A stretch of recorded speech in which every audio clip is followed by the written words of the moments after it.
Retirement plan করার সময় কখনো এই ভুলগুলো করবেন না।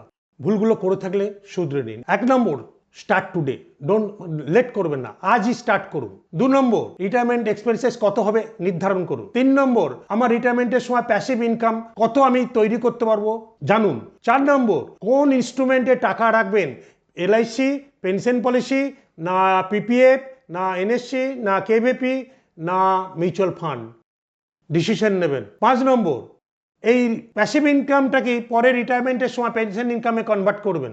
6 নম্বর, ইনফ্লেশনকে ইগনোর করবেন না। 7 নম্বর, হেলথ ইন্স্যুরেন্সকে ম্যান্ডেটারি করবেন, কখনো এটাকে নেগলেক্ট করবেন না। 8 নম্বর, অযথা খরচ বাড়াবেন না, খরচ মেপে করবেন, cut your coat according to your cloth. 9 নম্বর, কিভাবে ট্যাক্স অ্যাডভান্টেজ নেবেন বা ট্যাক্স প্ল্যানিং করবেন সেটা খুব ভালো করে জানবেন।